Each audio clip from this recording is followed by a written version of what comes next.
انت شبيدك؟ سالفة لا إلك علم بيها وصارت ونكتل الزلمة، يلا إجاك الخبر ومشيت بساعتها، شو تسوي بعد؟ وانتي تظنين أبوي يقتنع بالحكي هذا؟ غير احنا كنا موجودين هنا.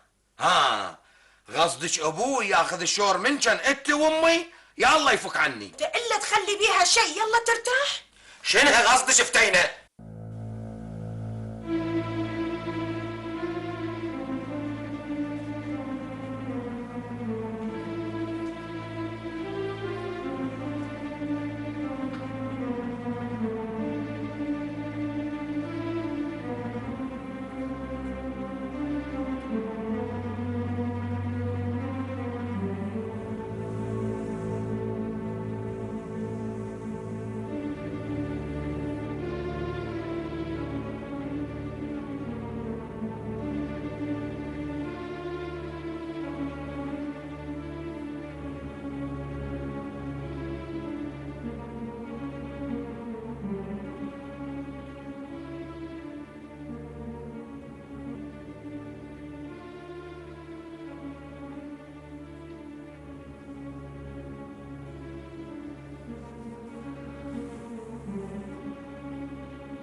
لا يا الحبيبي لا تورط روحك.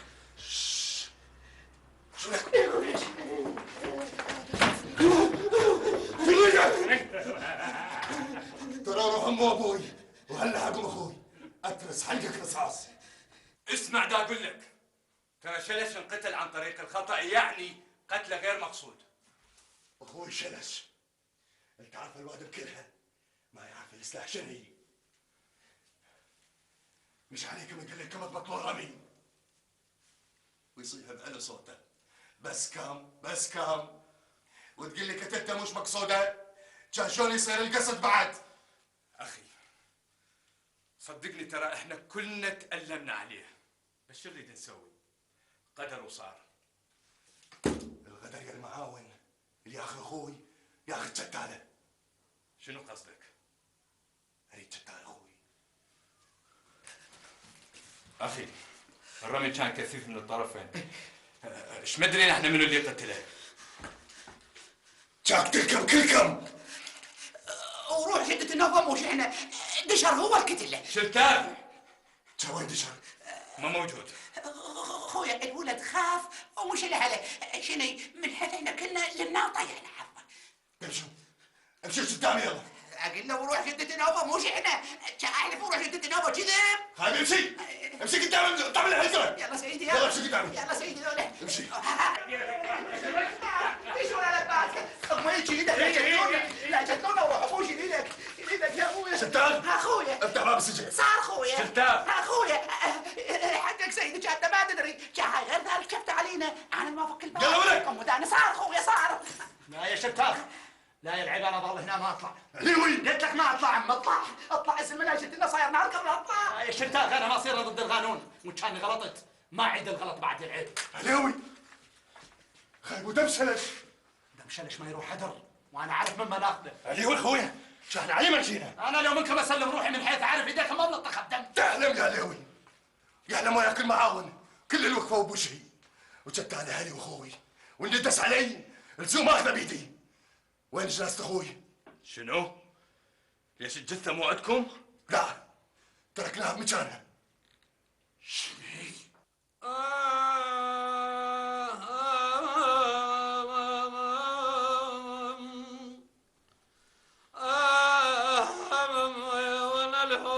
وانا الهم البيت حلفوا وخسروا.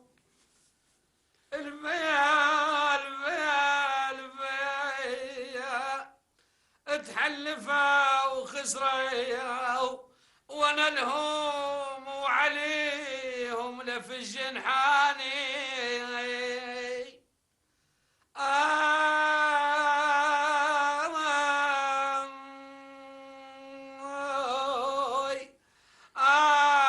شيعود كم يا ريع قلبي.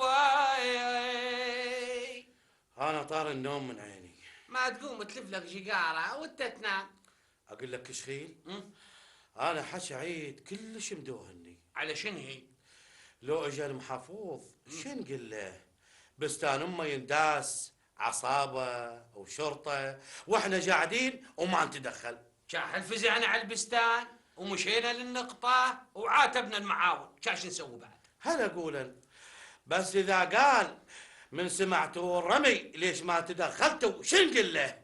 خايب يا رمي، هي كم شيلة ووحدة منهن صابت المهبول. انت هيك تشوف؟ شاشنها اكو غيرها، بس كود الله ويرد لنا بالسلامة. اي صدق، بس انا يا كشخيل مشتاق سوزي. كانت سوزي الكاتلتك يا المحفوظ. ماما شو تأخرتي؟ شوكة بيك دقاني العشاء. شوكة بيك منو؟ مدير عام وزارة الخارجية. لحد المحامي شنو؟ شوكة بيك هو اللي رتب لي اللقاء ويا المحامي. أعرف، بس أنتي ليش رحتي للمحامي؟ أوه سرمد، أسئلتك كلش كثير. مام أعتقد من حقنا نعرف. سوزي أنت هم صرتي مثل سرمد. أوكي، أنا هم عندي حصة بورث بابا. وأنا هم عندي حصة. وأني حصتي الأكبر والشرع يقول هيجي. ليش ماما سرمد أنا معترضة؟ ماما ما دام أني حصتي الأكبر فيكون رأيي هم هو الأكبر. هاي شنو؟ لازم شيك عجاج انتاكم محاضرة وأنا ما موجودة. مام شيخ عجاج مو غريب، كلهم قرباء، كلهم قرباء. أنا أمكم، أقرب إنسانة إلكم من أهل أبوكم كلهم. وين الشيك عجاج؟ خليه يسمعني. أوكي. شيخ عجاج راح للهوتيل وانطانا التليفون وقال إذا احتاجتوا شيء اتصلوا بي هناك. ماما بس أني ما أسمح ليش تصرفين أي تصرف بدون علمي وعلم سوزي. بعدين احنا شغلة المحامي لا أني ولا سوزي راضين عنها. عليوي كل مؤاخذاتي عليك وكل الأخطاء اللي ارتكبتها سواء بقصد أو بدون قصد. غيرت موقفي اتجاهك من خلال رفضك الخروج من التوقيف، خليتني أراجع كل حساباتي. وبصراحة أريد أقول لك شيء أخ عليوي، ترى القانون إن وجد لحمايتنا، والدولة اللي ما بها قانون وما يحكمها القانون تصير هيته. وحتى العشائر اكو قانون جاي يساهم بحل الكثير من مشاكل الناس. والجماعة اللي انت تعاونت وياهم مجبر من خلال تعاطفك ويا المرحوم شلش، ترى ذول الجماعة تحت كل الأحوال هم خارجين عن القانون، وحتى إذا كان عندهم حق أو لا، لأن اللي يرفع سلاحه على مود يرجع حقه راح ينطينا السبب أن نواجهه بنفس الطريقة. بس للأسف راح بيها المسكين شلش. هذا أمر الله جناب المعاون. ونعم بالله، وأنا ما أقدر إلا أن أتعاطف وياك، ولهالسبب تقدر ترجع لبيتك. بس اللي أتمناه أن يكون هذا الدرس بكل ما يحمله من ألم عبرة نعتبر منها. جناب المعاون، أنا أشكرك هواي، وعندي حكاية وحدة واعذرني ما أقدر أحكي أكثر منها. أنت لو تعرف قصة العيب وشلش كان عذرتهم. أعرفها عليوي. شن هي؟ منين تعرفها؟ سعيد حكالي كل شيء، وتمنيت لو ما سامحها. شن هي قصدك؟